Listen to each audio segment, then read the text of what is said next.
stream review on WWE Saturday Night Main Event on my YouTube channel. This is Jacob Cat 2024. We're going to do like an hour and 10 minutes. I probably should have started this earlier, but wasn't sure I want to do it tonight, but I might want to do it now. So enjoy this video, hit that like button, leave a comment, please subscribe to my channel. Let me know in the comment section below if you guys want to see more. We're going to talk about the matches. We'll talk about some of the news and rumors, maybe a little bit AEW. Then we'll talk about, I'll show y'all some of the podcasters and the YouTubers. My video is sponsored by JD from New York. Salamanca Sound Off, Fightful Pro Wrestling. Come on now. Hold on, I have to wait for something.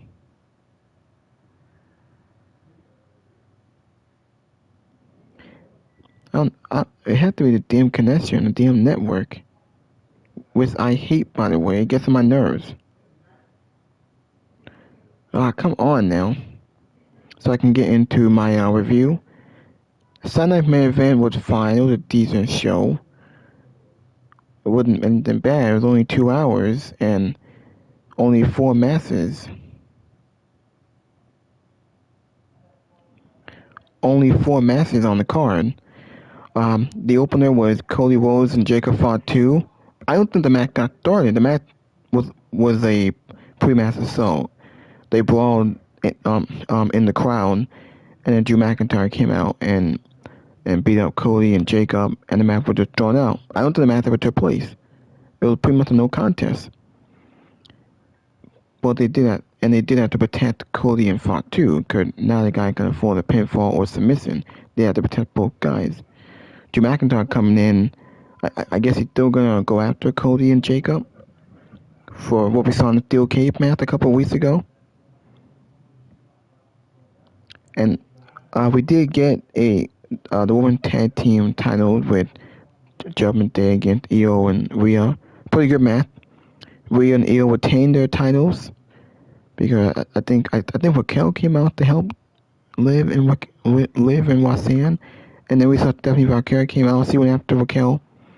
And Rhea and Io retained their titles. We also had a pretty good match with AJ Styles and Shinsuke Nakamura. A very good match. A way to renew their rivalry.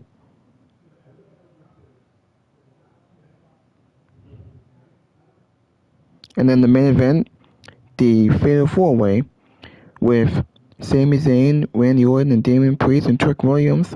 A very good match. A couple of highlights, a lot of big spots here. Crowd loved it. Sami Zayn in his hometown, as predicted, Sami Zayn won the King of the Ring.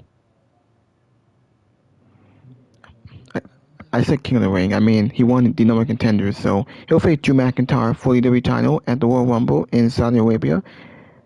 Predictable, as we all knew we would, because it just made sense. They're in Saudi Arabia. See, we have to be on the show if he's not going to be in the Rumble. Or will we? We just don't know. But again, there are only 4 matches on the show.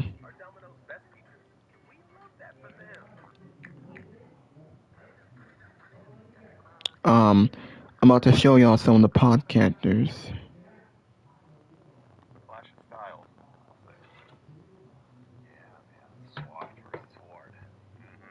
Yeah. No, dude, honestly, Miz being in an Ilya match? Because you're not going to have Ilya in a Miz match. We got Fightful. Yeah, and I think, I don't know, I feel like after he left the Judgment Day, they're kind of like flip-flopping him around and just putting him wherever. I don't know what that's about, but Sami winning, sure, I'll take it. Why not? I didn't mind it. This wasn't my favorite match of the night. My favorite was the women. This match was okay for me. Preston, what do you think? Before I dive into my rationale why I would have had Trick Williams win this match. Oh, good. I'm ready for your malarkey in a minute. I mean, at first I was like, yeah, Sami could win, but I was on Discord watching this with my friends, and my friend had said, but doesn't WWE take you to your hometown to lose? And then I really thought somebody else was going to win. I'm like, there's no way.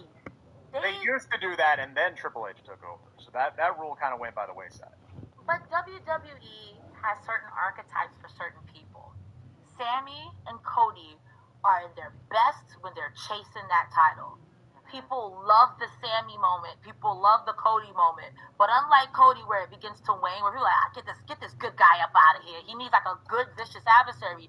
People long for the Sami Zayn long title run, like a Mankind run. The people long for it. I don't think he wins the title off of Drew. I think he gets screwed in Saudi Arabia. And if he doesn't get screwed in Saudi Arabia, he gets screwed at WrestleMania. That's the only thing I would complain about. And if it wasn't Sami who won this, I hate to agree with Iridian. I would have expected Randy because I don't see Drew dropping it. And Randy is a guy who's bulletproof. Randy could do anything. I will say this about Damian Priest. He reminds me low-key of, and I don't know if this is an apt comparison because I wasn't watching his whole run, but he reminds me of Seth Rollins. As in the sense of, he could be the guy, not always the guy, but if you slot him in to be the guy, he's fantastic in any role you put him in. You just got to give it to him. And I feel like before I started watching, Seth Rollins was kind of in that spot before he became Monday Night Messiah and he had the music he was coming down to.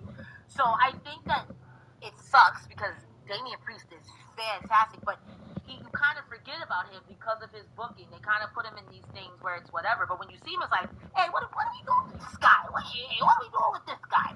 So please tell me why you think Trick should have won. I'm ready to listen to your lies. Okay, well, hold on. First off, let me agree with you on Damian because it's like this guy. I would love to see him get a second run as the guy because I felt like his first time around, he was just getting comfortable being the champion, and they took the title off. Yeah. Like his run was like snake bit there for a little bit because it's like I think he like tweaked his back or his knee or something in one of his matches, and he kept like having these little slip ups. He had the one match where he didn't, he got knocked unconscious and couldn't kick out. He had the other one where he got his foot caught in the rope. It just seemed like something was happening to him every time he defended the title, and it's just like, man, this guy can't get out of the starting gate. And it's like just as he really started to feel comfortable, they took the belt off of him, and then they put him in like a year-long program with Drew McIntyre. They put him in a 6-month program with Aleister Black. Didn't he cash in against Drew at Mania? Yeah, and that's what kickstarted everything. Yeah. And then for like a year, it was him and Drew until they had their match at WrestleMania. So it's like they tie him down, and they've tied him down in these long programs since he's dropped the belt. It's like I just don't know if he's ever going to get that opportunity because like you look at Damian Priest, he's very much along the same lines of Trick Williams. He looks like $1 million. This guy walks into a room, he passes the airport test, but you don't think he's a wrestler. You think he's a freaking rock star. Like I remember this man walking into a press junket and he owned the damn room. Looked like commands a room for real. He commands attention. He commands a room. He's got the look. He's very, very cool. Like, can't we just let this guy be a cool MFer on television? I'm gonna show you guys just Alex. Hold on. Gotta repeat their commercials. Season 2, although entertaining in its own way, this feels like a Triple H product. This feels like Triple H patting himself on the back. That's what this feels like. This feels like the Triple H show, right? The stuff with R-Truth was great. Love that. At the same time, Triple H saying that R-Truth. Denise Salcedo. What's up, everybody? That moment does happen for Sami, and he becomes world champion. It's gonna hit hard, man. It's gonna be an emotional day for sure. Cody Rhodes, whoa, and all of that. Now we have kind of really gone with what we saw, and so let's start there. You mentioned the Attitude Era-esque feel. That's exactly what this felt like. Lively, sparks flying throughout the entire brawl that we saw between Cody Rhodes and Jacob Fatu. Sancho, I'm kind of glad that they did this in a way. One, because it was different. It was a hot start. It made this feel even more serious. I have been so sick and tired. My biggest pet peeve has been that every time WWE does any brawls, they always have the security guards go out there 0.001 seconds after the brawl started. This time they got 15 minutes or so of brawling outside the ring, into the concession stands, in the crowd. we haven't gotten something like that in a while where it felt really exciting. And also, I know we were looking at this going, who the hell is going to win this match? Because let's be real, both of these guys, you can't have Cody lose, but you also can't have Jacob Fatu lose. So, did this make, the way they laid this out today, did this make the feud better to you? I thought it definitely did, but it was more of a showcase that Jacob Fatu belongs with Cody Rhodes. And he looked great, by the way. His new physique looks phenomenal. And at the same time, that entire drama of them brawling everywhere, to add to what you said, is because they started fighting off all the security guards. My favorite one was in the concourse. He's like, think about the Rumble. What about the Rumble? And then he just gets straight up Uranagi through the table. So that was fun. But reason why I say it was like the Attitude Era, because it felt like the Attitude Era, the entire arena was a playground. You would have these moments where it will sprawl out to the loading dock. It will go up into the concourse and things of that sort. It felt refreshing, and at the same time, it felt like you could not contain Jacob Fatu and Cody Rhodes. And you have to really think about it. This feud, hot start, really, right? All of a sudden, like a few weeks of build, and all of a sudden we want to see these guys go like at a main event level type of action. But what I do think it really sets the table for, Denise, is for the Royal Rumble. Now we're all eyes going to be, okay, are these guys are going to start 1 and 2 at the Rumble? Are we going to have a moment of them being at the Rumble? Because whoever stands in the way between Cody Rhodes and Jacob Fatu are just going to get destroyed and decimated, because those guys are absolutely out for blood.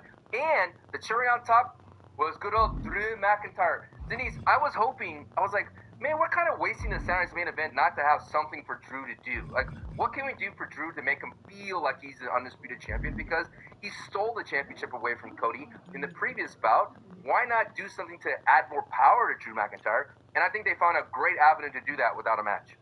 I was actually mad at Drew McIntyre. When he came out, I was like, no, you just ruined this amazing brawl. For Drew McIntyre to make me mad is a pretty tough challenge, but he did it. But that's how good the brawl was, that I didn't want it to end. And I thought this was fantastic, man. And coming off of last night's SmackDown promo that Jacob Fatu cut, I feel like we're finally getting to the point that I wanted to be at for Fatu when he first came into the company. And I remember saying I was so mad that they took the U.S. title away from him. I was mad that some of the buzz went down. Oh, it's definitely back up. Like, the flame has been lit for Fatu. I'm excited because he brings something special, real special to the show. He's gritty, he's mean, he's believable. He comes across as a legit badass, and most of us already know his background and his story, and so it's not that hard to be sold into Jacob Fatu's stock at the moment. Did you feel like Cody Rhodes crossed the line and the commentary crossed the line by bringing up his past? I think, good old White Barrett called him a prison thug at one moment, and then at the same time, Cody Rhodes talked about him always acting, and that's why he was locked up.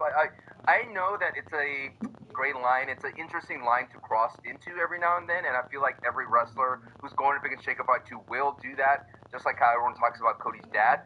But I said this in one of my YouTube videos, is I do believe that you kind of have to bring that out of Jacob Fatu to get into this deeper layer beyond just this monster. This dude he has kids, he's made mistakes, he went from EBT to WWE, he went through all these kind of trials and tribulations, and I think it brings out a different character out of Jacob Fatu that most people will find relatable, but more than ever, it brings out a deeper performer, a truer kind of self for Jacob Fatu, and I think I don't think Cody Rhodes did it out of spite, but I think Cody knew that he had to do that for Jacob Fatu.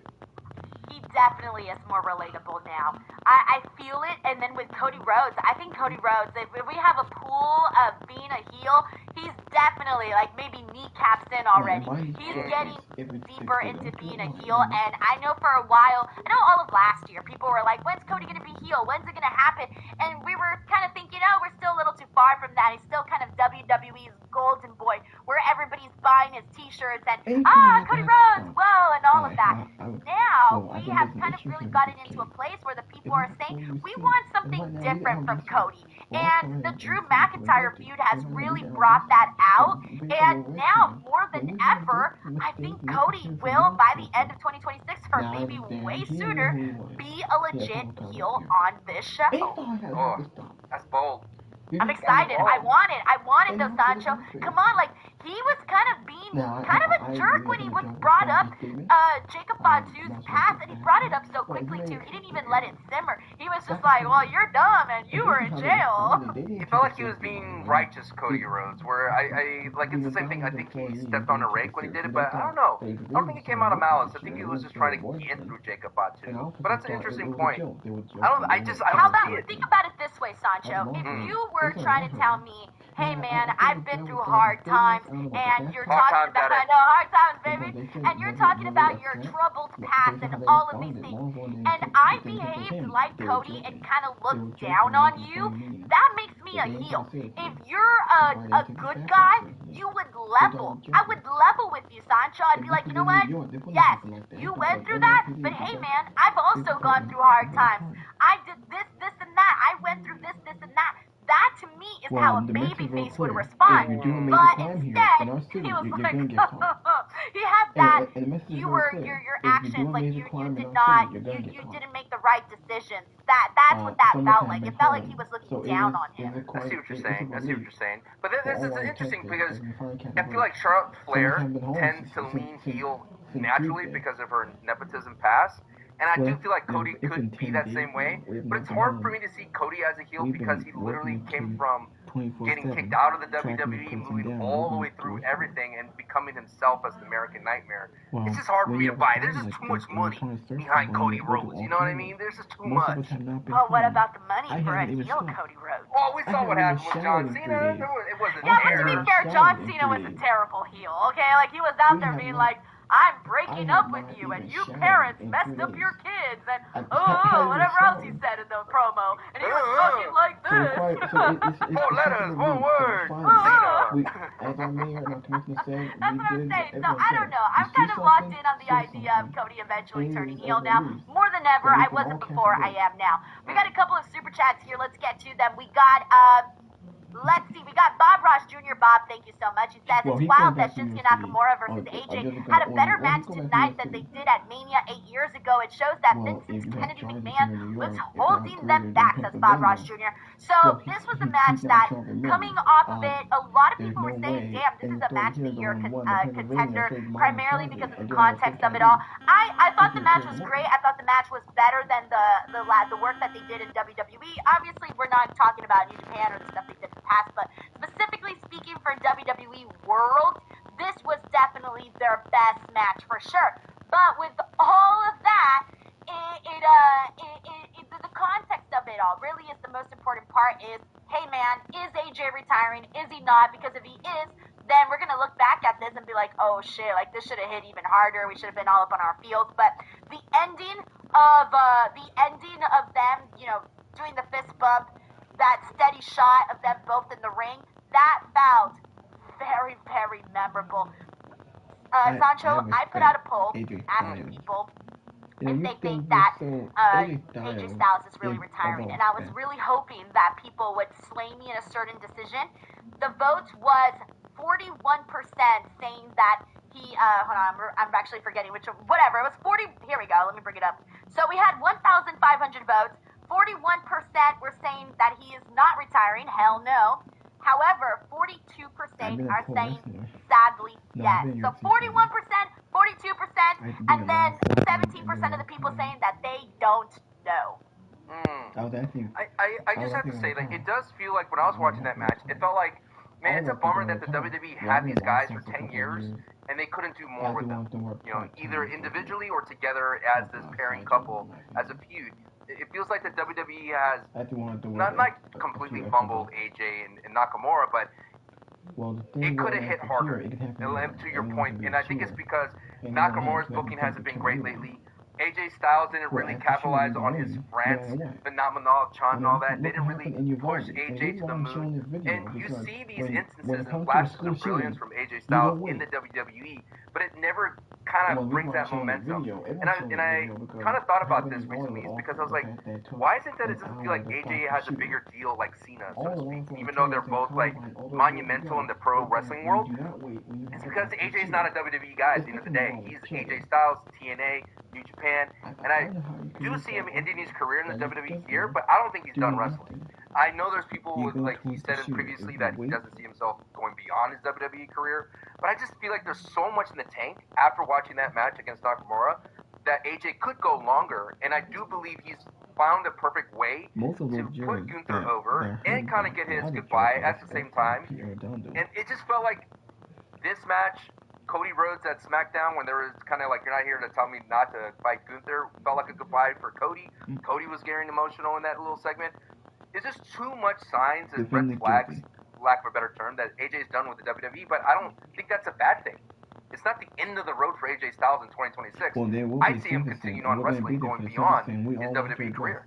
All the See, fans who have been waiting for 4 I think if years. he does We do all a little hated bit and more, I blamed think him if he because does he's go still beyond after unstoppable. WWE, He I blew can off see him the maybe locker doing in. just a little bit more, but I still don't see him Even his wrestling, like, for last example, Monday. 2027. All the I failures think by are then going to he's, address like, him. done, like, for real. We Like, want to address 2026, he Pierre said it was his Dondo. retirement year. We have I waited 4 believe years that, for this. whether that happens in Finally, for some WWE, accountability. TNA, or So you're the man LAW, who talking. knows? You're You the one never know. saying. Now Crazier your things turn have to make the happened. speech you want. There is no Quick fucking question, speech. Denise. Sorry to Yeah. interrupt. Do you feel Excuse that me. You walked they're off that giving script. AJ his But you stood flowers in the a little hallway too for late? 7 minutes. Like, the There's commentary no was fucking so, excuse for that. like, laying it on thick, like they were talking I about thought they were maybe Nakamura. milking it. Didn't you Yeah. kind of feel like maybe they were milking it to make you believe realize that he was tapping you out don't to want to show Gunther? up Or during the losing to school board. Gunther? A little bit. It really feels like they're trying to pull on the heartstrings and replicate what they did with Cena, but not in a like French style of cooking. It feels like it's a microwave version of what Cena got. It's like all of a sudden, let's try to pull on the heartstrings for AJ Styles. And I kind of like what you're saying is maybe they're trying to work us into feeling that it's the end of AJ by trying to bring up his Bullet Club past, his TNA past, Nakamura, and things of that sort. But I just felt like, man, this commentary is laying on thick today. It was a very thick kind of glazing for AJ. Yeah, they were like simply writing him off already. Yeah, That's what that felt like, and I'm thinking, you're just writing him off already, just like that? This feels a little weird, so I don't know if they're trying to milk it to make us buy into this storyline. I don't really know. I'm telling you, I feel like a lot of us are split, and based off of my poll, that tells us that more people are split than we think. Thank you so much, Bob. We got Oscar is Mental. Oscar is Mental, thank you so much for the super chat. He says, hey, Sancho, lemon, pepper, wepa, steppa, cheers! That's one of our community members who coined the phrase lemon pepper weapon. It's fun though. Like, try to say that a bunch of times. Well, we're all convinced in our community that it's clear as day that Trick Williams will feud with Damian after this, because Trick Williams was so close to winning and Damian broke up the pin that at one point in their feud, Damian Priest is going to say, "My lemon pepper weapon steppers." Like, we're so close to that. And if that happens, They got we'll be to. so excited. Yeah. They got to. It's right there. Come Right on, there. do it. Thank you, Oscar is Mental. We got Sleaze Boy in the building. What's up, Sleaze Boy? He says, Super Bowl halftime. During that, oh, by the way, I should warn you. Sleaze Boy comes up with crazy scenarios, Sancho, so don't get scared. Says, Super Bowl halftime. During Bad Bunny's performance, a group of doo-doo birds wearing ice agents appear and surround him. Booker T, Damian Priest, and Rick. When he went to TNA, he figured out a lot of good things, but it's working on the main roster. But I'm shocked at how fast it's working on the main roster and how quickly the WWE is putting a lot of stock into Trick Williams.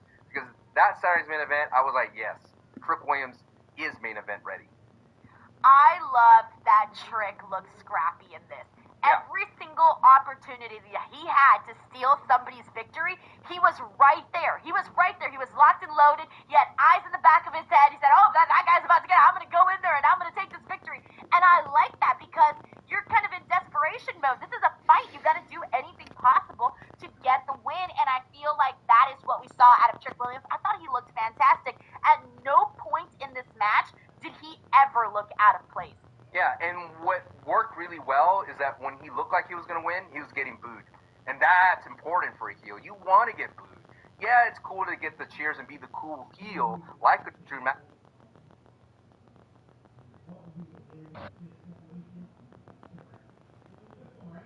I'm going to show you all the other podcasters.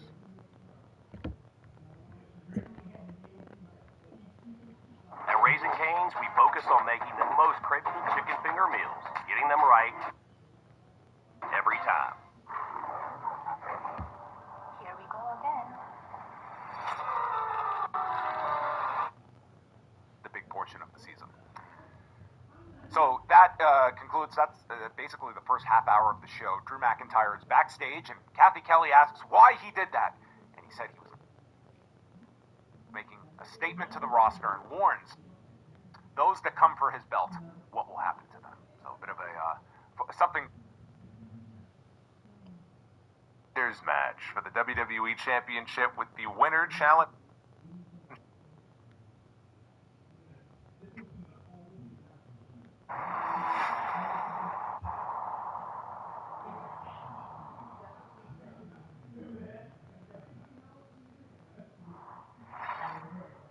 What is going on, everybody? It is Saturday night, and that could only mean one thing. It is Saturday night's main event. 24 hours after a very boring SmackDown. Man, that show was not fun last night. WWE Tonight delivered 2 hours in the same venue in Montreal at the Bell Center. We are 1 week out now from the Royal Rumble. And WWE went out tonight and they delivered what I think top to bottom was the best installment of Saturday night's main event since they rebooted the show back in 2024. So, again, maybe it's low praise. I can't really think back to many of these shows that I would say were, outstanding or anything like that. But we are a week out from the main show, which is the Rumble. That's the bigger of the two shows. We didn't have a large card tonight. And in fact, one of the matches they promoted never actually technically was a match. But I do think top to bottom it was the strongest Saturday night's main event that they've done so far. We do have a new #1 contender for the WWE Championship that we were promised tonight. We would find out who Drew McIntyre's opponent would be at the Royal Rumble. It was either going to be Randy Orton, Sami Zayn, Trick Williams, or Damian Priest. And as I mentioned a few weeks ago, I said, this show is in Montreal. And then the Royal Rumble next weekend is in Riyadh, two places where Sami Zayn happens to have a very large fan base. The people love him in these two places. And I don't see this being the WrestleMania main event, so it would only make sense that Sami Zayn would get a big win here in Montreal. The last time they were here for a major event, Sami Zayn challenged for the WWE Championship. And it didn't work out too well for him. But tonight he was able to pick up the win, which means he will get another crack at the title in Riyadh next Saturday. They had what I thought was a good four-way. That was the main event of the show here. Not my favorite thing on the show, but I thought that it was a good match. And it was the first time that we saw Trick Williams in a major main roster match here in WWE. You would never even know that he was only called up a month ago to the main roster. He has just fit like a glove on that SmackDown brand. He fit right in there with Randy Orton and Sami and Priest. He was more over than Damian Priest was. So I like the main event. And as predictable as the finish was, it is the right match to be doing. Predictable does not always mean bad. That was the correct outcome. Although there was one thing that surprised me about that match, which I'll talk about a little bit later on. Cody Rhodes and Jacob Fatu, they do not like each other. We saw that on SmackDown last night. That was the best part of SmackDown, was the face-to-face interview with Cody and Fatu. That got me hyped up to see this match. First time ever, one-on-one. The bell never rang. These two came out there, they opened the show, and they just brawled all over the building. I even wrote in my notes, because you guys know how much of a fan I am of the Falls Count Anywhere stipulation. When people actually make use of the Falls Count Anywhere stipulation. And unfortunately, and this goes for AEW as well, but especially in WWE, rarely, if ever, do they fully take advantage of that stipulation. This was not a Falls Count Anywhere match, but you would watch it and you would think that it was, and they actually make better use of it if it was a Falls Count Anywhere match than most actual Falls Count Anywhere matches. They were brawling all over the place. And it went exactly the way that I told you it would when we did the predictions the other week, where I said, there's not going to be a winner here. They're not going to want to beat Cody Rhodes. Cody is their guy. They had to be dragged kicking and screaming just to beat him in 3 stages of hell. And he's coming off that loss. You think they're going to beat him again? And then you got Jacob Fatu, who, this was his first match back in a few months. They don't want to beat him either. So, what do you think they're going to do? They're going to try to do a finish that protects both of these men in some way. And sure enough, that's exactly what they did. But even though the bell never rang and we never got an official match, this was the hottest thing on the entire show. Fans were super into this. Both guys beating the hell out of each other. What's not to like? So then we have the women's tag team titles. They were on the line. I enjoyed that match. That was a very good match. And then we had AJ Styles. And we had Shinsuke Nakamura. Not bad. for a match that we got on 24 hours notice. Couldn't imagine, why would Nick Aldis be inviting AJ Styles to SmackDown last night? Styles just announced on Monday that he was accepting the challenge that Gunther put out for him to get a rematch at the Royal Rumble. But he was going to put his career on the line. And remember, on Monday, AJ spoke to his wife and told Adam Pearce, I'm doing it. So he got the invitation from Nick Aldis to be there on SmackDown last night. And he steps aside and he says, well, that's, I wanted to ask you about that, but that's not the only reason I invited you here to Montreal. He steps aside and then we see Shinsuke Nakamura walk in. And Nakamura was questioning his wisdom in putting his career on the line, but said, well, if you're going to do this, then why don't you and I have a match? That's how we got this. It was all set up very quickly. There was no sort of hint at it or build or anything like that. It was just two guys who have, obviously, a history together, going back even predating WWE. And none of their matches in WWE really stand out too much. Their matches actually got progressively better, coming off the very disappointing WrestleMania match they had 8 years ago. But they went out there tonight in what they were promoting as the last time ever. Final time, one-on-one, AJ Styles and Shinsuke Nakamura. And they had an excellent match. They had a fucking killer match tonight. Crowd wasn't exactly hot throughout the entire thing the way they were for John Cena and AJ Styles, but you can understand it because it's Shinsuke Nakamura. And let's just be honest, okay? When was the last time that Nakamura was portrayed as anyone of any great relevance on that roster? It's been a while. They dust him off every now and then like a toy on a shelf when they want to play with him, and then they put him back on the shelf. That is his role in WWE. They don't do a whole hell of a lot with him, and he's been there for a long time. But for tonight, they kind of turned back the hands of time, even the gear that Nakamura came out wearing. And they dialed it back, and they went out there, and they just had a great fucking wrestling match. Back and forth, lots of near falls, lots of knees to the face, including one in particular that I thought Nakamura silly, legit. No, they had a killer match. And you knew how it was going to go because it's just building to AJ's match with Gunther next weekend. But I'm so happy the two of them had the chance to go out there and have the kind of match they had tonight, considering some of the weaker matches that they've had in their WWE stint. So when you put all that together, again, it's not exactly a big card. But for what we got here on this show, I thought it was a very, very good show. And the best one they've done so far in the last 2 years. Certainly a hell of a lot better than whatever the hell it was I watched last night. This is your Saturday night's main event review. It is January 24th, 2026. I am the Solid Monster. Thank you for being with me here on a Saturday night. I know many of you were with me last night for the SmackDown review. We got the Sound Off coming up tomorrow. We got a lot of shit to talk about. Oh, do we ever. But tonight, we're talking this show. Like and subscribe. Super chats are open, so if you want to get them on in, I will be reading your messages. Let me know what you thought of the show tonight. And any other thoughts or predictions or anything you have for the Royal Rumble, get them on in. We'll hang out a little bit later on. All these special donation amounts are in the description down below. Down where? Down here. And again, we'll do some Be the Booker if we hit the likes goal, which means we gotta bring the wheel out. Wait a minute. This is the new thing now that we do.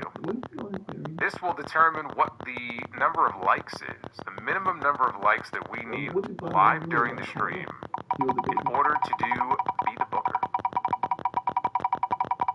Let's see what it is. 361. We should be able to do that blindfolded and standing on our head. 361 likes. We get 361, we will be the Booker. Now it's on you. You guys got to go out and make it happen. Show kicked off with Stephanie McMahon at the podium, where normally we would see Joe Tessitore and sometimes Jesse Ventura, but neither of them were there tonight, and Stephanie McMahon was there. And she told us that Joe Tess was stuck at the airport in Detroit due to weather issues.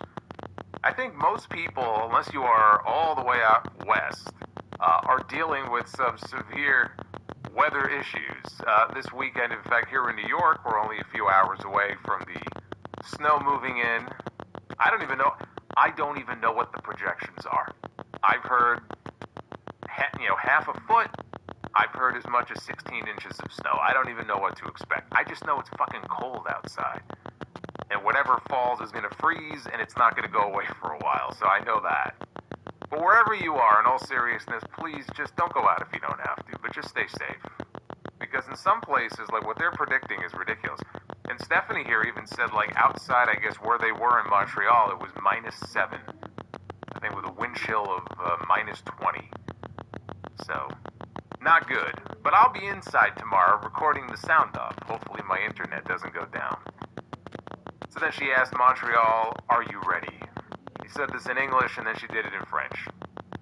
I forgot to mention, because I think this started last month, there is a new theme song for Saturday night's main event. They have done away with the classic stuff, and we are now stuck with Quavo as the new theme for this show.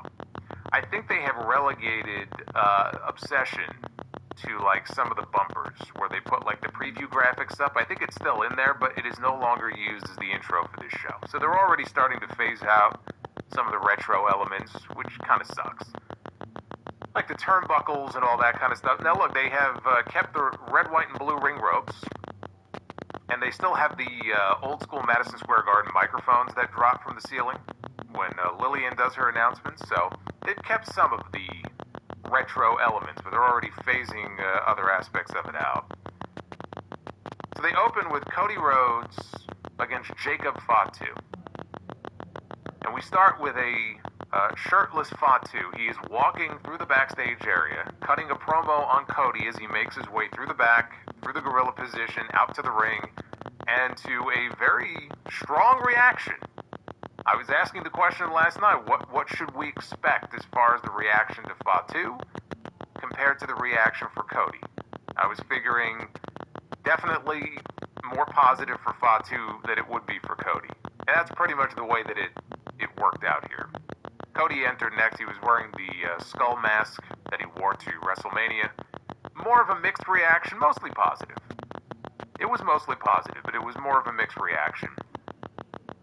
So Fatu jumped Cody as he climbed the ropes for the second part of his theme song where he goes, "Whoa," for the second time, right? And everyone's getting ready to do it. And before everybody could do the whoa, Fatu is in the ring. He kicks Cody's legs out from underneath him. It ruins it. And he got booed. Fans actually booed that they couldn't do the second whoa in the song. And so the two of them started brawling. Charles Robinson, he got knocked over right away. The bell has not rung yet at this point. So there is no match underway. So officials flooded the ring. They tried to calm things down, and then security arrived to pull them apart. Even though, they could have just rung the bell because these two were scheduled to have a match. We could just ring the bell and let them fight, but no, can't do that. So Fatu did a step-up leap at one point because Cody was outside. He was being pulled away by the security geeks, and they're all piled up outside, and Fatu's in the ring, and it's like, oh gee, I wonder what he's gonna do. And he goes to do the step-up, I don't know if it was a moonsault, right, not a cannonball. But he kind of slipped a little bit, he lost his footing, and he hit the move, but the idea was that he would hit Cody, and then everybody would fall down. Well, he didn't come anywhere close to Cody. He landed on some of the security geeks, but everybody fell down anyway. So, Cody, as long as they give it a proper amount of time, it started at ringside, right? They were fighting over by the announce desk after they got out of the ring. They were in the crowd for a little while. They went up the stairs. They were on the concourse. They came back out. So, I don't know what the total amount of time that, maybe the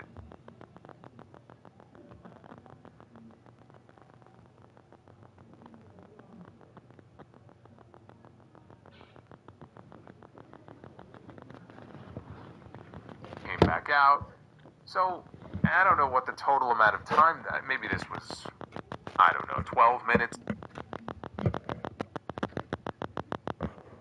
something like that.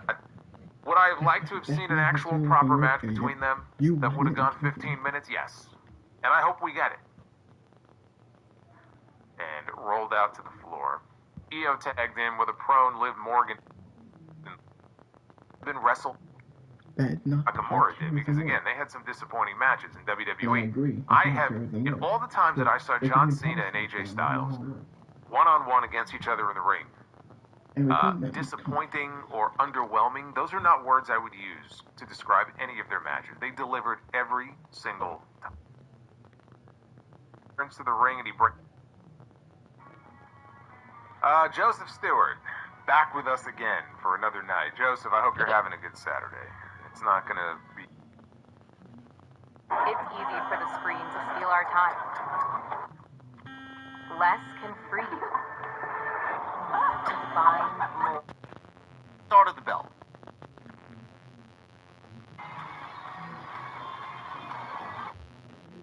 It was intended to be fair. It just fair. He said there is Not only does WWE need He said there is everything. to start building for the future,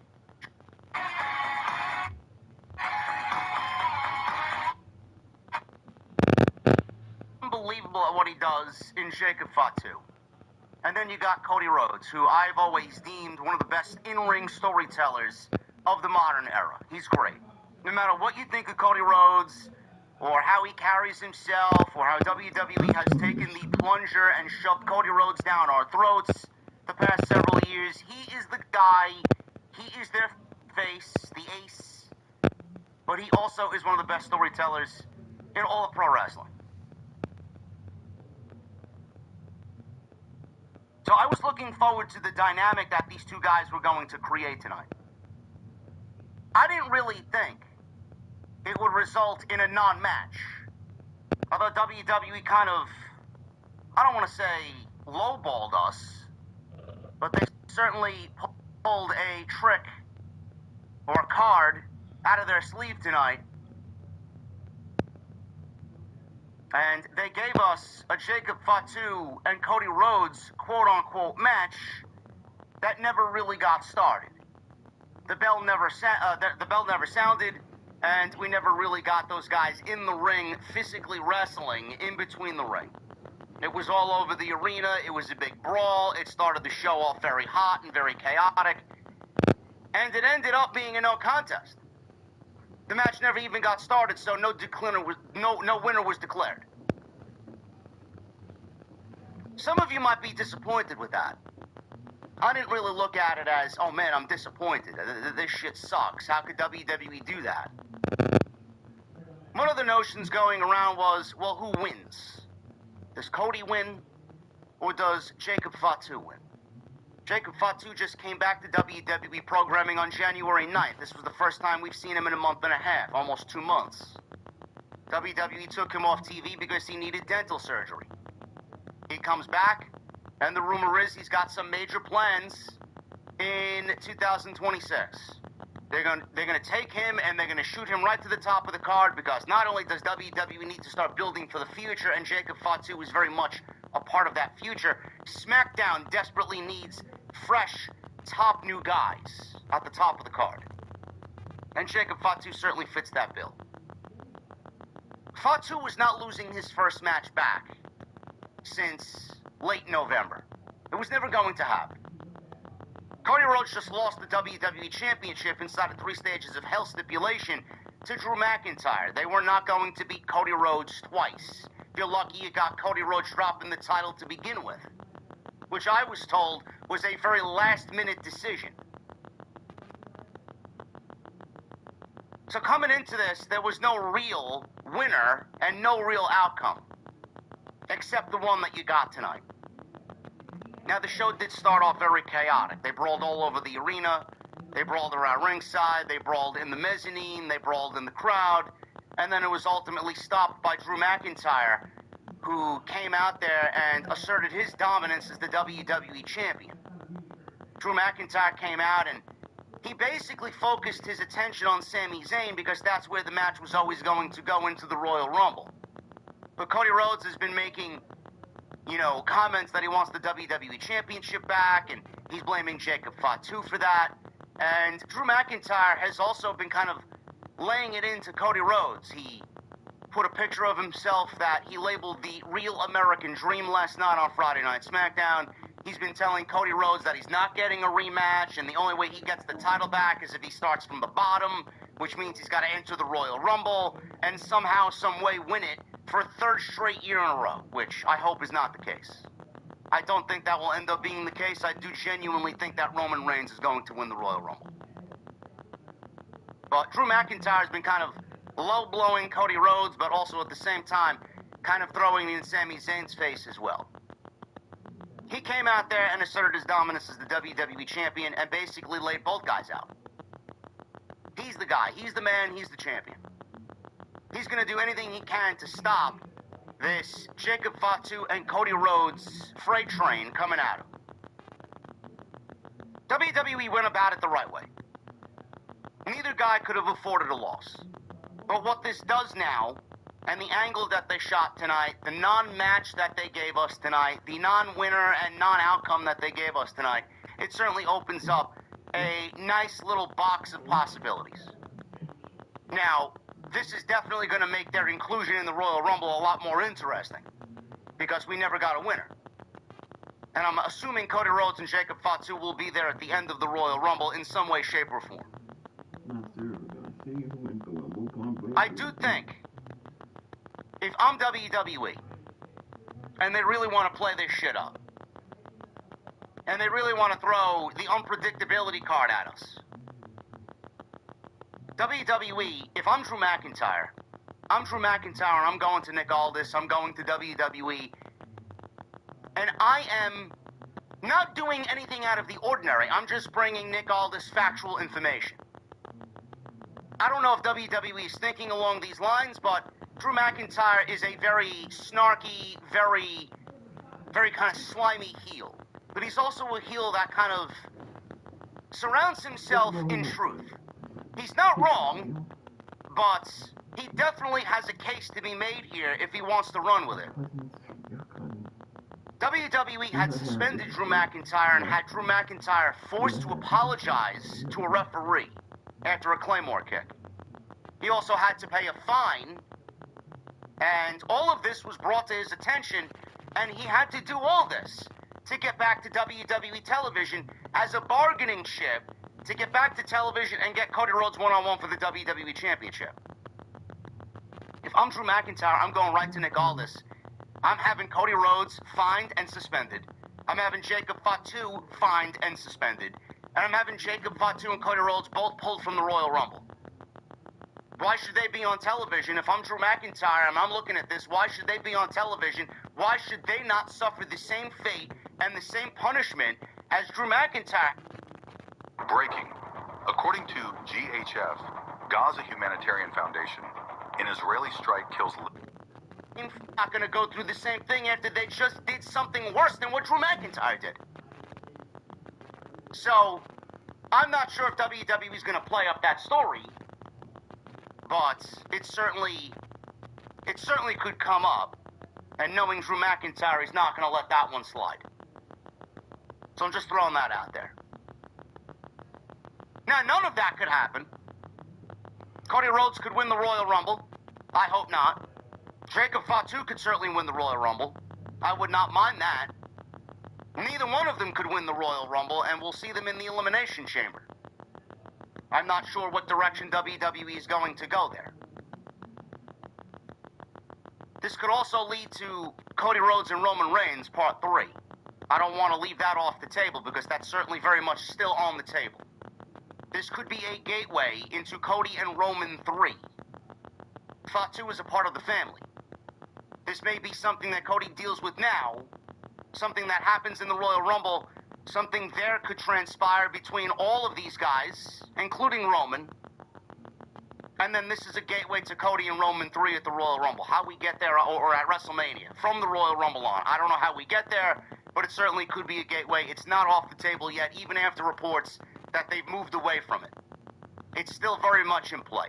But again, I do think Roman is going to win the Rumble, and I think Roman is going to wrestle CM Punk at WrestleMania. we could realistically be looking at Cody Rhodes, Drew McIntyre, and Jacob Fatu in a triple threat match. That's what the current direction is, according to the reports. Now, WWE's been doing a very good job as of late, over the last 48 hours, of building Jacob Fatu back up as a credible contender for the WWE Championship. He needs to be in that discussion, and strides and steps are being taken to get him into that discussion. It started last night with that great sit-down face-to-face with Cody Rhodes. I've been very on point, as far as my opinion, as far as looking at Jacob Fatu and the time away from television that he had to suffer. I need to see a little bit of effort from WWE to get him back into that. This guy's ready for a main event. This guy should be in the WWE title discussion. This guy could certainly main event WrestleMania. Again, I'm not completely there yet.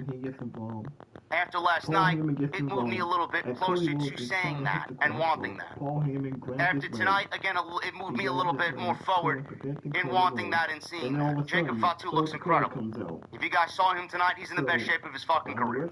I've never seen him look as good as he did tonight. He looks fit, he looks slim, he looks like he's ready for a WrestleMania. So if WWE continues to do what they're doing with Jacob Fatu, I have no problem with him being there when the time comes challenging for the WWE Championship. And it looks like with the way that we got the non-finish tonight, WWE kind of wanted to throw it out there to see what people were feeling, engaging people's interests. Cody and Jacob Fatu, we got the non-finish, we got the non-match. WWE might not want to give it away so soon, and they want to try and preserve it as we get closer to WrestleMania. They might want to keep these guys out of the ring together so that when we do get to WrestleMania, it is preserved and it's fresh and it's something new. That's also another way that I looked at it. WWE didn't want to give us this first match right now, and they want to kind of bottle that up and preserve it and save it for when it really matters most. And we'll just tell this big angle tonight going into the Rumble, and we'll create some unpredictability and some chaos, which I also like. And if I was in the writing room, I'd probably go with that option over having them wrestle tonight. What would wrestling have accomplished tonight? We would have got a great 20-minute match, and that was basically it. If we got a great 20-minute match between these guys, it would result in the same outcome that we got with no match. McIntyre would have showed up, and McIntyre would have fucked things up. So they opted not to do the match. They opted to start the show with a little bit of chaos and unpredictability, give us no match, and have McIntyre fuck these guys up in the end anyway. I thought what they did was perfect. I thought what they did was absolutely perfect, and I am very much in favor of preserving this. If this is what your direction is going to be going into WrestleMania, I want to preserve this and keep it as fresh and as new and as unique as possible. You don't want to give it away before we get to Las Vegas. So I very much enjoyed what they did tonight. We'll go over how everything transpired in a little bit. The Women's Tag Team Championships were on the line.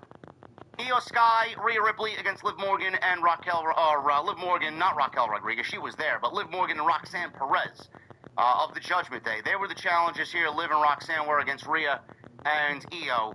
And we got Rhea and Io retaining the championships tonight. Again, not surprising. And I do feel that with them as the champions, they may actually walk into WrestleMania as the tag team champions, and we may get a conglomeration of all these teams together in some big multi-woman warfare at WrestleMania. Now, I don't know what the direction is. Again, I can't really put my finger on it. Why WWE is so obsessed with women's tag team wrestling all of a sudden. I don't know where this desire came from to showcase women's tag team wrestling in the way WWE has been showcasing women's tag team wrestling. Can't figure it out. I don't know if it's an AEW thing and they're trying to shove it in AEW's face with their great division. AEW isn't doing anything with their women's tag team championship, so I don't know why you have to make a point to throw it in the other company's face. The WWE largely has ignored the women's tag team championships. They've been irrelevant for the last 7 or 8 years. Nobody gives a shit. Now you want me to all of a sudden get on board with what's going on here because you put them on Rhea and Io. All you're doing is taking away from the actual Women's World Championship, which I do feel a lot of these women aren't even really a tag team, and a lot of them are just singles wrestlers parading around as tag teams. I would much rather Rhea and Io be challenging for the right to win the Royal Rumble to go to WrestleMania, but here we are. The big story of this was the fact that Raquel Rodriguez was out there and she got involved. I don't know if that's going to play a factor in the deterioration of the Judgment Day from this point on. But Stephanie Becerra came back and she's now cleared. The ankle injury that was, the bone bruise or whatever the injury was, is now healed, and we may actually get this sooner rather than later between Stephanie and Raquel. So she was there to save Rhea and Io, help them retain the tag team championships. Again, a very good, very energetic match that could have resulted in a fucking disastrous outcome because there was one major botch waiting to happen, which we'll definitely go over. But I thought what they did was very, very good. Shinsuke Nakamura and AJ Styles, they wrestled tonight, and I wasn't really excited about the announcement made literally 24 hours ago between these two. AJ, it certainly feels way too early for him to retire. I don't know what WWE is going to do there. We got news on that.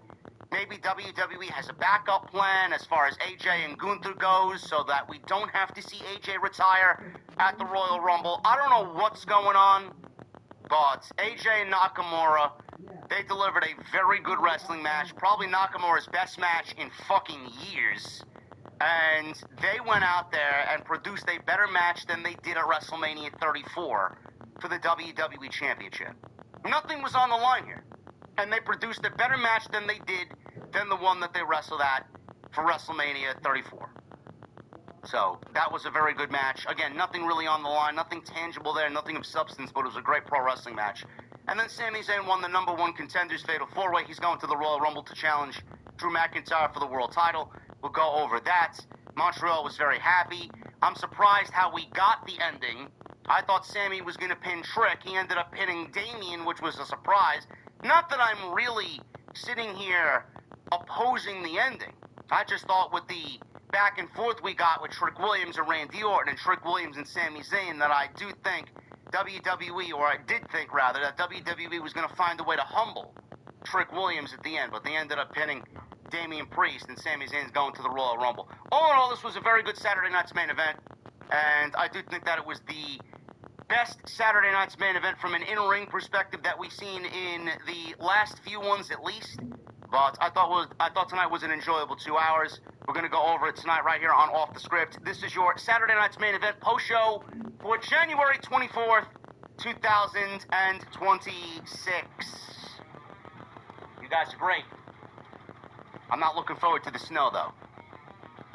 Like, I'm legitimately dreading the snow. I don't know what the news reports are saying. It's 12 degrees right now. And the report is saying anywhere between 16 and 24 inches of snow up here.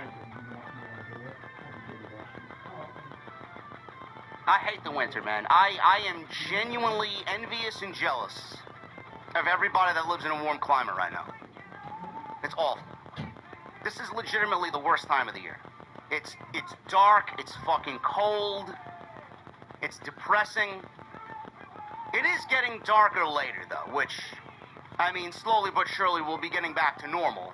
But at least it's not getting dark at fucking 4 o'clock anymore, and I could still be awake at 5:30 and the sun is still out, so.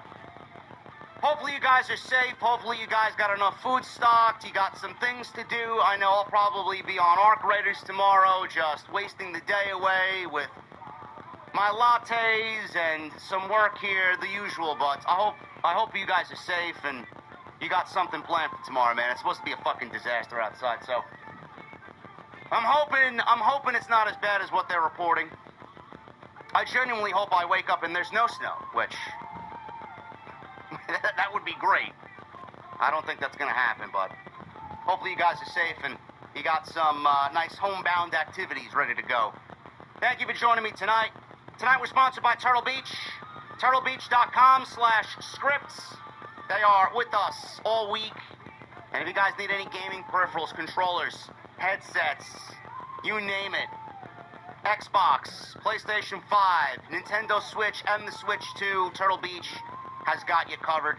Use that code SCRIPT at checkout, turtlebeach.com/script. Save 10% off. We'll go over my friends over at Turtle Beach a little bit later on in the show. Go and check out all the great content on the channel. We were live for all the major weekly shows this week. Tuesday Night Titans killed it on Tuesday. We have our Rumble preview and predictions episode coming up on this coming Tuesday. Go check out the Trey Miguel TNA exposing AEW video. You guys killed it on that video, so go and check it out. Everything you need is listed on the homepage. Continue to hit that thumbs up, leave a comment down below, and turn on the bell and hit that subscribe button as well. Super chats are open. My family. There's 7 of them. 7 awful people between myself and $28 billion. I should know her family. It's like looking in a freaking mirror. You may sound crazy. You and I actually may be cousins. What?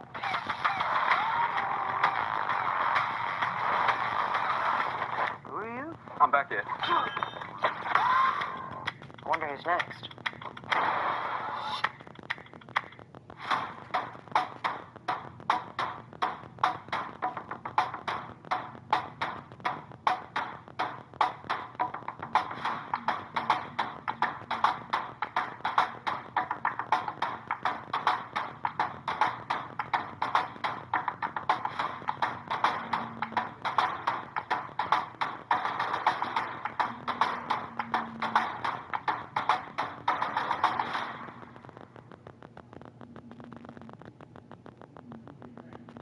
Era. You know, that's the sole focus of the game. How many times are we going to relive the glory days of the Attitude Era? It's like nobody wants to play as the current stars anymore. Nobody cares about the current product anymore.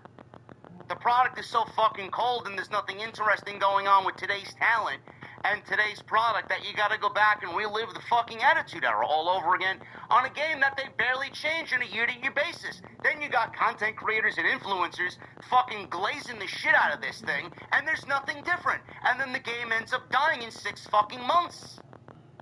Less than that. What do they realistically change? How much better can they make the game look? It's like they don't know how to fucking rob you every single fucking year. It's like Call of Duty for wrestling. Nothing really changes. It's the same fucking game at the end of the day. I don't know how you guys feel about it, man. I honestly hate it.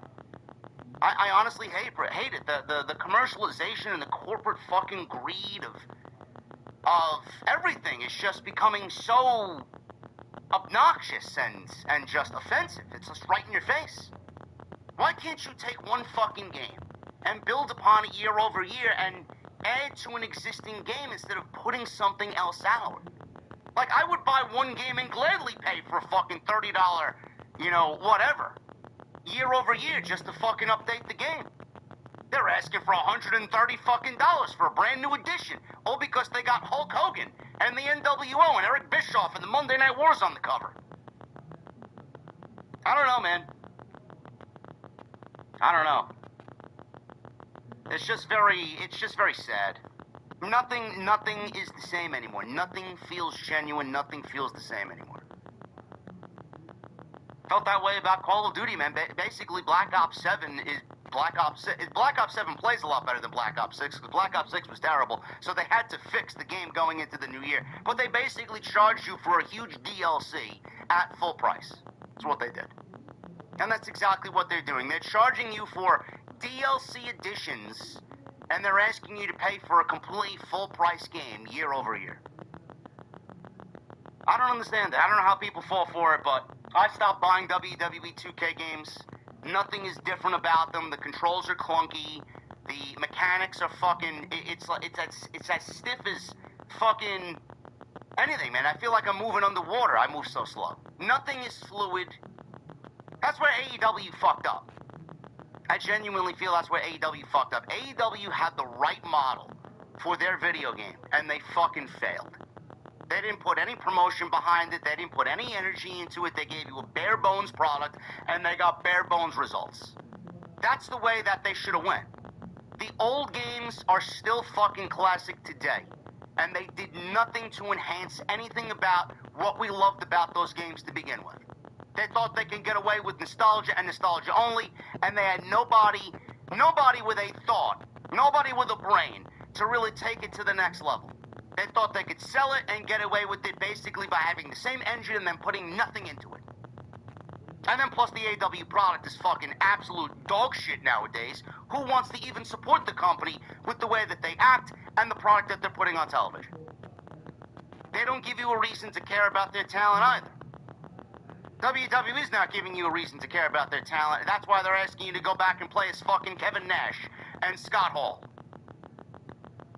Ridiculous. One of these days, a company's gonna come out of nowhere that nobody's heard of and create a pro wrestling game that blows everybody out of the water. What that is, I don't know. It may actually be in development right now. It may be something that is going to come to light soon. I have no idea.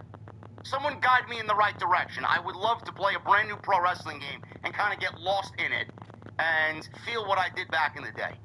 None of these games are delivering that whatsoever. WWE delivered. Cody Rhodes and Jacob Fatu to start Saturday night's main event. We got a video package that opened the show. What is with the theme music on Saturday night's main event now? Why did they get rid of the traditional Saturday night's main event theme? They have opted to go with some AI, very generic bullshit. What is the theme music for this song? They played the original Saturday night's main event theme during like a coming up graphic for one of the matches. But they got this R&B or kind of rap beat over the Saturday night's main event intro. Like, I don't understand what they did. Saturday night's main event is supposed to be old school. It's supposed to be what is old is new again with a modern twist. Yet WWE is delivering the same musical garbage that they deliver on their weekly shows that has absolutely no emotional connection or any vibe with the current product at all. I don't know how you guys look at it. I listen to that and I'm like, what am I listening to? Quavo? Bro, they gotta get rid of that shit. That shit does not fit fucking Saturday night's main event. What an awful decision.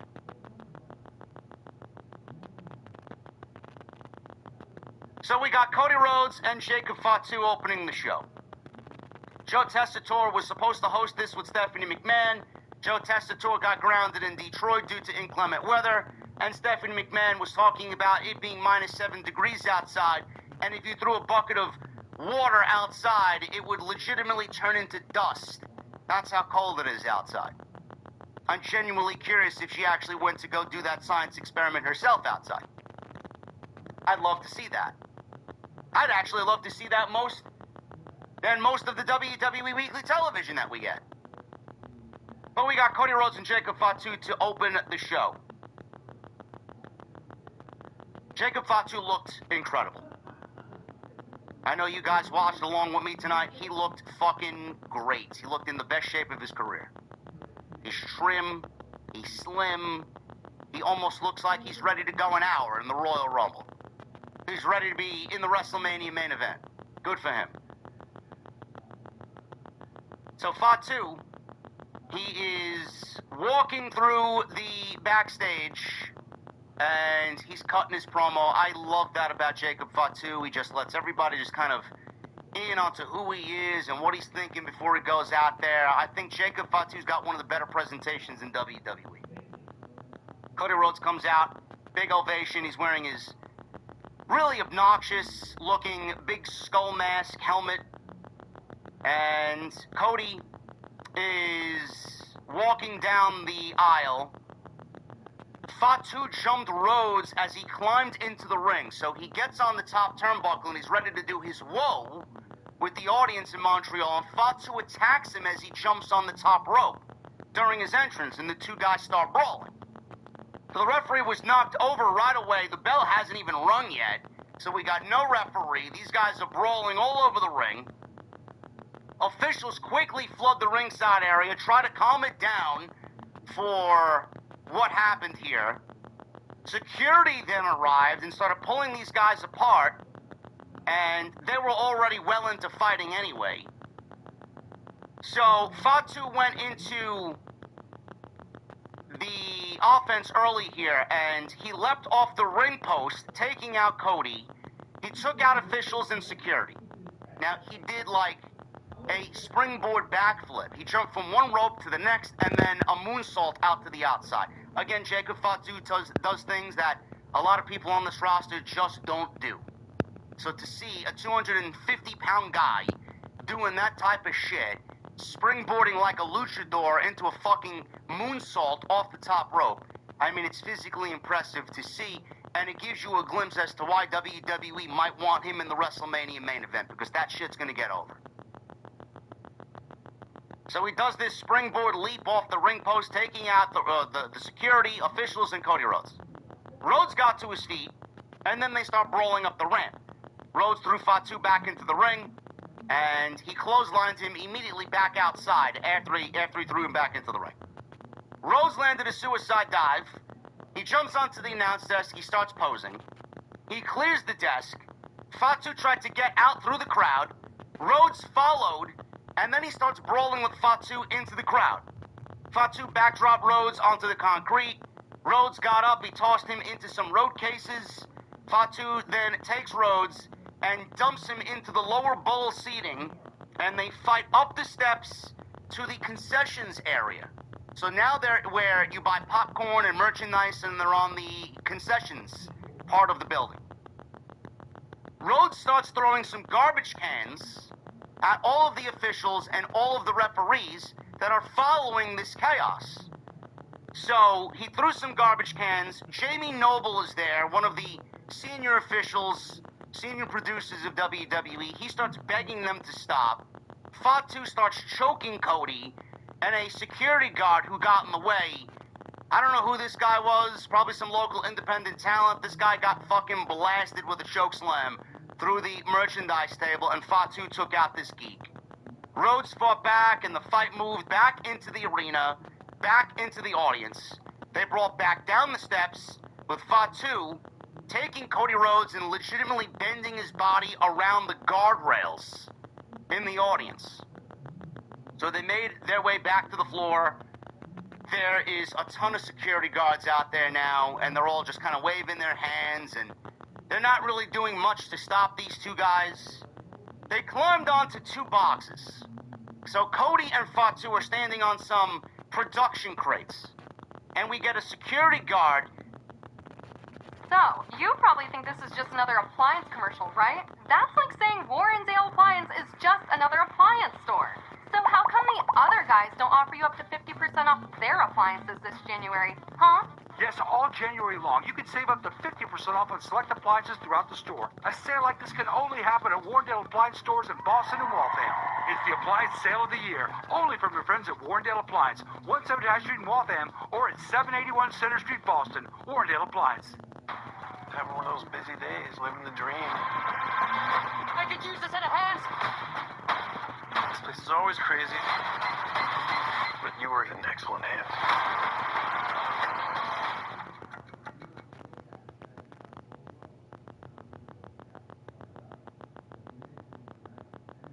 We're standing on some out Fatu.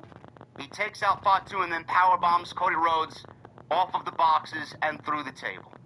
McIntyre then wandered over to the ringside area. He climbed inside the ring, and he was smiling and relishing in the job well done, taking out both Cody Rhodes and Jacob Fatu. I thought the brawl was fun. Now, you basically got a match without officially getting a match. This was basically a no DQ match, street fight, false count anywhere, all in one. We got no rules. They brawled in the ring, they brawled around the ring, they brawled in the crowd, they brawled in the concessions, it ended in the crowd. I thought what WWE did here was smart. They gave you a match, they gave you a headline bill of Cody Rhodes and Jacob Fatu, but they did not give away too much. They basically sold you on the fact that Jacob Fatu was upset over the comments that Cody Rhodes made last night about him costing Cody the championship. It was his actions. He wasn't thinking, he acted. He acted and he didn't do any thinking whatsoever. He attacked Drew McIntyre, and then he attacked Cody Rhodes. Now, I blame Cody Rhodes for Jacob Fatu attacking him, because if he left Jacob Fatu alone, Cody Rhodes might still be the WWE champion. So Jacob Fatu was standing there with Cody Rhodes last night, and Cody is throwing his past criminal record at him. It's that same action that landed you in jail on multiple occasions. And Jacob Fatu went on to say, oh, you want to go there? Nobody really knows anything about me. You know, I started with the WWE, and I almost got fired before I even started. I had no money to my name. I have 7 kids and a wife at home. And Jacob Fatu just kind of got personal himself. He didn't want Cody to really bring out the real Jacob Fatu. He said Jacob Fatu was not in control, and he acted irrationally at 3 stages of hell. And Jacob Fatu promised, oh, Cody, I'm very much in control. So that was what they showed you tonight. Jacob Fatu was very much in control. He attacked Cody Rhodes before the match even started, and the match never even got started, lasting 15 minutes without a sound of a bell and no referee. He took out Cody as soon as the match started, or was about to start. So I thought what they did, the brawl was fun. McIntyre showed his dominance as the WWE champion. You can't make him look like the third wheel here. He's got to be the most important figure in this feud. If they are going to take this to WrestleMania, they got to make Drew McIntyre the most important figure of this feud, and they did. He ended up taking both guys out. Because he doesn't want to wrestle both guys. Both guys are gunning for him. McIntyre was right to take both guys out. It fits the narrative. And the narrative of Cody and Fatu, what they did last night, they also took care of that today by giving you the brawl and not the match. Now they go into the Royal Rumble. Are they going to be in the Royal Rumble? If they are in the Royal Rumble, what's going to happen? Are they going to be gunning for themselves? Or are they going to make a statement and try and win the Royal Rumble? Seems like one of those deals where they might want to take each other out, and winning the Royal Rumble might not be of the utmost importance anymore. Because how can Cody win the Royal Rumble if Jacob Fatu is there? How can Jacob Fatu win the Royal Rumble if Cody Rhodes is there? Does Jacob Fatu even want to win the Royal Rumble? I'm assuming he does, being that he wants Drew McIntyre. They might not even make the Royal Rumble. Because like I said before, if I'm Drew McIntyre, I'm going right to Nick Aldis. Well, you suspended me and fined me with no hesitation. These guys beat up how many fucking officials and how many security guys? Are you going to levy a suspension down upon them? Are you going to give them a fucking hefty fine? Are you going to pull them from the Royal Rumble? These guys are a menace. They don't belong on Friday Night SmackDown. They make Friday Night SmackDown a lot more fucking dangerous. I don't want either of these guys in my way. They don't belong in the Royal Rumble. They don't deserve a spot at WrestleMania. Look at what they did. Look at the carelessness that they showed you against WWE officials. That's got to be a narrative that's at least in the back of his mind. So I enjoyed what they did here, and the most important thing that they did was preserve Cody and Fatu. Neither one of these guys could walk into this show losing this match. Fatu just got back. He hasn't wrestled a singles match in God knows how long. Cody Rhodes just lost the WWE Championship. He's not losing 2 matches in a row. No matter if the first match with Drew McIntyre on January 9th was caused by Jacob Fatu helping Drew McIntyre win the WWE Championship. They're not going to have Cody lose twice in a row. But the most important thing of all is they preserved Cody and Fatu. You don't want to give this away too much if this is the current direction for WrestleMania. Preserve it, keep it fresh, keep it new, unique, and when the time comes, then you get them in the ring, and you get them in the ring when something of the utmost importance is on the line, and that is the WWE Championship. I don't know if Cody is going heel. I doubt he's going heel. It's something that I would love to see. I don't think Cody's going heel. I just think they're going to give him a harder edge as far as a character goes. Jacob Fatu, I don't really know where they're going with Fatu. We got some tweener reactions tonight. He got a decent reaction coming on out. He got booed when he attacked Cody on the top rope during his entrance. I don't know where they're going with Fatu. I genuinely don't. Fatu is either going to get booed in certain parts or cheered in certain parts. It's going to be an in-between reaction for him. I don't know what WWE wants to do as far as his presentation. I don't care either way. I think Jacob Fatu is a better heel than he is a babyface. I didn't really find myself emotionally attached to Jacob Fatu as a babyface. They didn't really do him justice either. What they need to do with Jacob Fatu is let Jacob Fatu beat Jacob Fatu. That's where they fucked up. And I hope WWE honestly realized the mistakes that they made in year one of Jacob Fatu. They had this guy out there battling fucking Solo Sikoa for the United States Championship, and he did nothing to make himself unique. He came out, he started fucking shaking like a rabid animal. He was nothing more than a catchphrase merchant, yada mean, and all gas, no brakes, and all this other shit that they want to fucking find a way to merchandise and put on fucking shirts and lunchboxes and hoodies and all this other shit. Let him go out there and be a fucking thug. That's where Jacob Fatu resonates.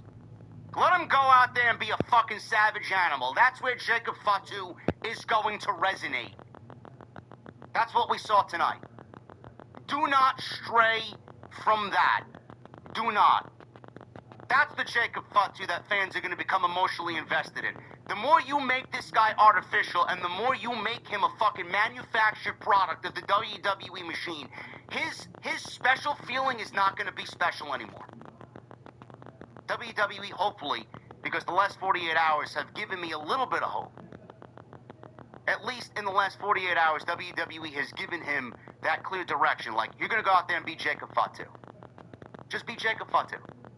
Go out there and speak like Jacob Fatu would speak to somebody on the fucking streets who's got a problem with him. Yada mean, all gas, no brakes. Bro, what are you doing? This guy's not fucking Roman Reigns, okay?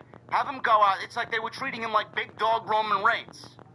Bro, this is not the type of guy that you need to manufacture and fucking try too hard with.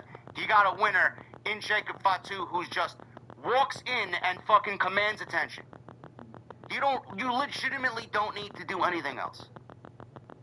So hopefully WWE has understood the mission and are going to give us Jacob Fatu. That Jacob Fatu is going to make Cody Rhodes better. That Jacob Fatu is going to make Cody Rhodes more interesting. That Jacob Fatu is going to be, if the plan is Jacob Fatu in the main event of WrestleMania with either one of these guys, that Jacob Fatu is going to make for a great WrestleMania main event. No questions asked. So I thought what they did here was great. They went about it the right way, and it certainly set up a little bit more of an intriguing angle going into the Royal Rumble, which they desperately needed. This is the big angle going into the Royal Rumble. What is going to happen now? Are there going to be consequences for Cody and Jacob Fatu? Are they going to be in the Rumble? Do they care about winning the Rumble? Or do they want to take themselves out? How is Roman going to get involved? Is Roman going to get involved? Remember, family is in the Rumble. Jay, Jimmy, Roman, all in the Rumble. Cody's going to have an uphill battle if he's got Jacob Fatu and the rest of the fucking Anawais in the Royal Rumble. It may not be Cody versus Jacob. It may be Cody versus the entire fucking bloodline. Again, an interesting aspect going into the Royal Rumble. I thought what they did was very good. Women's Tag Team Championship. Rhea Ripley, Io Sky, Liv Morgan, and Roxanne Perez. Before we got to that match, Kathy Kelly interviewed Drew McIntyre. He was walking through the back. Kathy Kelly asked him what had happened with the brawl outside in the opening match between Cody and Jacob Fatu. McIntyre said that anyone coming for his title can expect the same treatment he just gave Fatu and Cody Rhodes. So he understands that he's being targeted as the WWE Champion, and McIntyre is going to take out everybody that is gunning for his championship, which is the right move if you are Drew McIntyre. Rhea Ripley and Io Sky come out first. They got a very good reaction. Liv Morgan and Roxanne Perez come on out. They look great together. Love both of these ladies. Sky and Morgan start the match, and Morgan eats a dropkick from Io at the start of the bell. She comes back, throws a big back elbow out of the corner after the dropkick. Roxanne tagged in. They both went for a double suplex, did Liv and Roxanne. Io fought them off, took out Roxanne with a chop block. Perez tries to crawl out of the ring. Io catches her before she does. So she's hanging on to the ring apron. Referee is trying to fix the ring apron as she gets dragged back into the ring. Morgan snuck in, started to choke out Io on the rope. It's a new year at New Car Volkswagen of Norwood. Start 2026 in style. Ring in the new year with a new Jetta Sport for only $149 a month, or save over $4,500 off the MSRP. Start fresh in a new Tiguan for just $254 a month, or pop the confetti on a new Taos for only $276 a month. Plus, every new VW comes with New Car's complimentary 20-year, 200,000-mile protection plan. Kick off the new year at New Car Volkswagen of Norwood and discover why everyone loves a new car.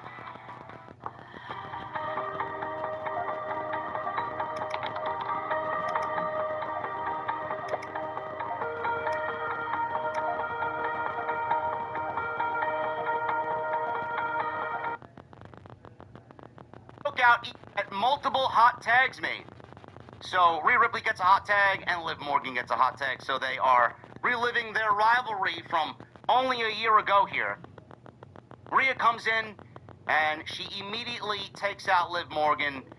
Big punches, ground and pound. She hits a big fall-away slam. Big drop kick to Morgan that sent Liv right across the ring. Rhea Ripley wanted Riptide. Morgan countered into a code breaker. Rhea Ripley caught her and picked her up for a razor's edge. Morgan gets out, slides back on Rhea, tags in Roxanne.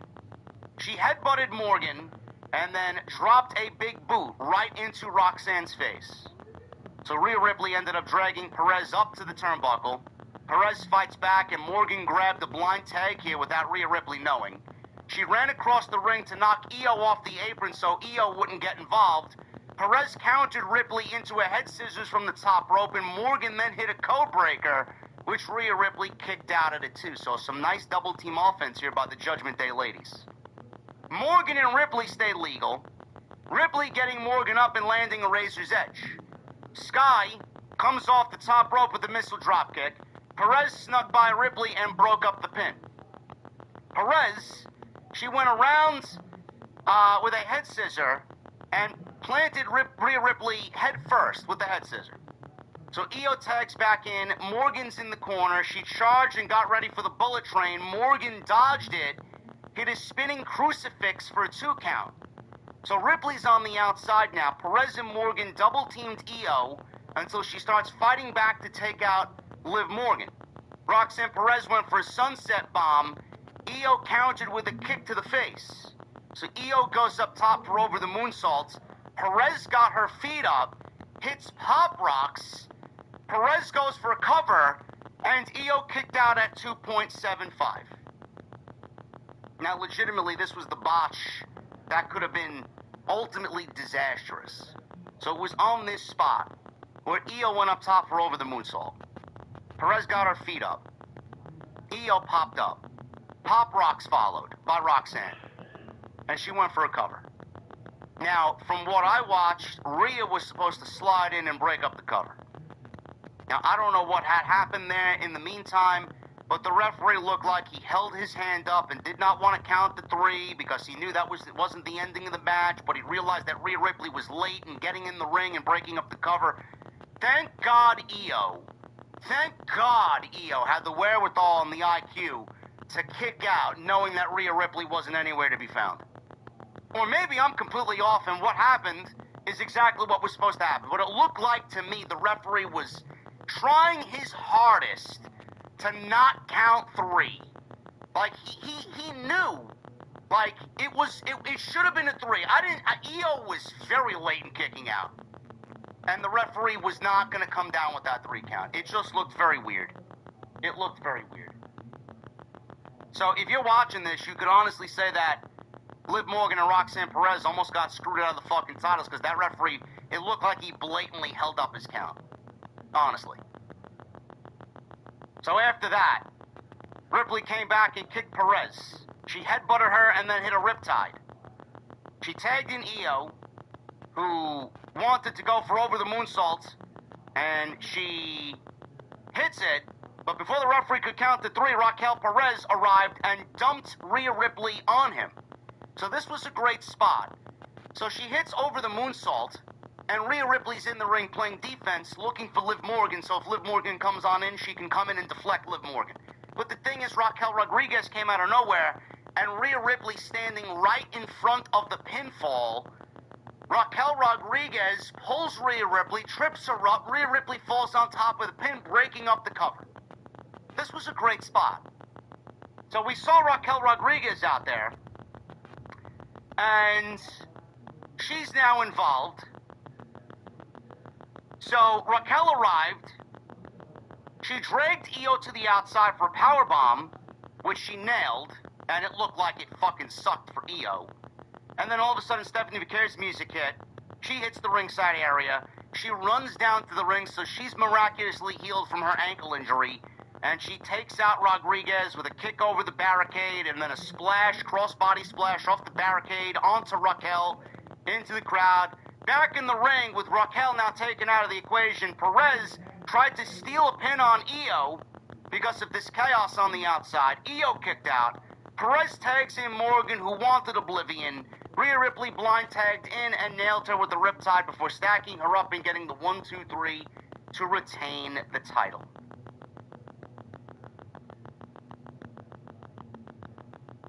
First of all, this tag team match was very good, very energetic, crowd was into it, and all four ladies were great. Minus that one potential botch, I thought this was a very good tag team match. Rhea Ripley and Io Sky win now, and I do think that with Julia and Kiana James coming up, I do think that they will continue on as tag team champions. I don't know where we go with Rhea and Io going into WrestleMania. They very well may walk into WrestleMania as the tag team champions. Now, I think that's beneath them, quite honestly. I'd love to see them in a more important role at WrestleMania, being that we got such a tremendous match with both of them and Bianca Belair last year on night 2. So we'll see what happens. It looks like WWE is really going all in on this tag team thing. And the way you get your women's division really spotlighted in a big way is by having all these women interacting with each other as part of tag teams, and you make one big ladder match between all these women at WrestleMania. That could be the direction. I don't know where we're going. But everybody wants the tag team championships. We may end up getting all these teams in a 5-way, 6-way ladder match at WrestleMania for the tag team championships. People have been asking for Money in the Bank to be coming back at WrestleMania. I would love to see Money in the Bank and the concept to actually live in WrestleMania again. Instead of having a fucking standalone pay-per-view, I've always been one to say, let's move Money in the Bank back to WrestleMania and get King of the Ring as one of the yearly PLEs. So we may be looking at a huge multi-woman ladder match for the tag team championships, getting all those women in the same match and spotlighting the women's division big time. Which brings me to my next point. Liv Morgan got pinned. Liv Morgan was the one to take the pinfall here by Rhea Ripley. Raquel Rodriguez and Stephanie Vickers is going to happen between now and the Elimination Chamber, whether it happens on Raw, whether it happens at the Rumble, or whether it happens at the Elimination Chamber. When the match happens, Stephanie Vickers is going to retain the WWE Women's World Championship. Raquel is not going to win. She's making claim that she's going to win the Women's Championship. She will not. Do you know who will? The one who's going to win the Royal Rumble. My pick for the 2026 Women's Royal Rumble is Liv Morgan. We're getting Liv Morgan versus Stephanie Vickers at WrestleMania for the WWE Women's World Championship. That's my prediction, and I'm pretty confident that Liv Morgan is going to WrestleMania challenging for the Women's World Championship. Especially after what we got tonight. Bookmark it, stamp it, do what you gotta do. Come back to this, we'll see if I'm right or wrong. I think Liv Morgan's gonna win the Women's World Championship at WrestleMania, and she's gonna do that by winning the Royal Rumble. This was a very good tag team match, though, and good on all ladies. All four are great.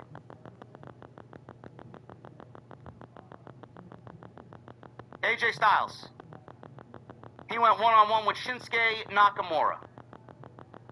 Now, AJ Styles, he actually had some ring attire that he wanted to possibly wear at the Royal Rumble when he wrestled Gunther. Now, he showed up tonight with his New Japan Pro Wrestling AJ Styles phenomenal Japanese-inspired mask. And I believe he wore this 10 years ago during his last run in New Japan Pro Wrestling before he jumped ship to WWE. This was his last hurrah in New Japan. Tonight he wore it. He broke it out 10 years later. He wore the same getup tonight against Nakamura, somebody that he truly and genuinely respects, and he brought out that same ring attire, and I believe he may possibly wear that going into next Saturday as well, going into his match with Gunther. So I like that. I like the symbolism behind it. I like the 10 years apart deal. So good on AJ for that. This match came about 24 hours ago. I'm not the biggest Shinsuke Nakamura fan.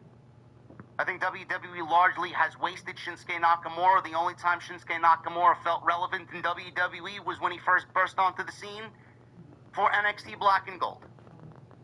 He wrestled Sami Zayn at TakeOver Dallas, and nothing that Nakamura has done has been anything close to that.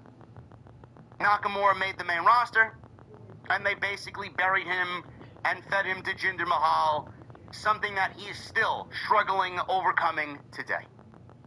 The long-lasting effects of Nakamura being fed to Jinder Mahal on multiple occasions in 2017 basically ruined not only SmackDown, but they ruined Shinsuke Nakamura.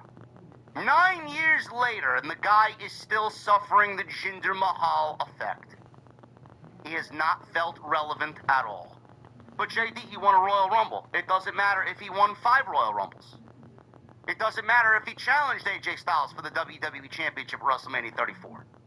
He's still a loser. He's still largely irrelevant. He hasn't felt special at all. He's gone from babyface to heel, back to babyface. Nothing that they've done with him has resonated whatsoever.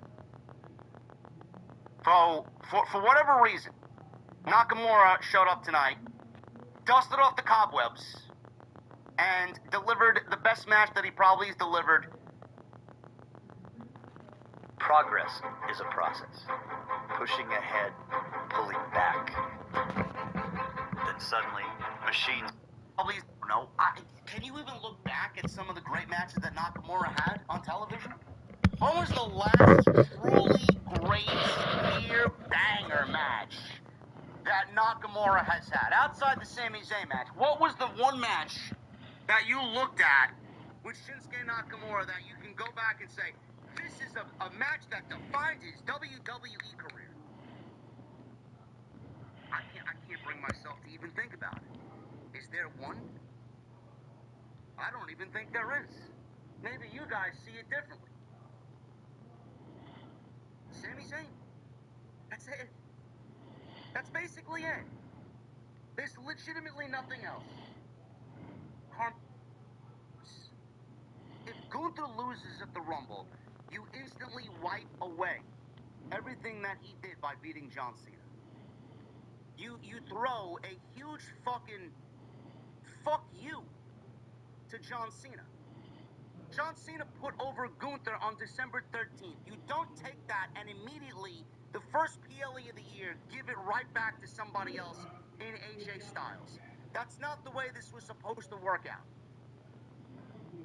Now, there's a rumor going around. I might will just end the video. I made it long enough. Wait, huh?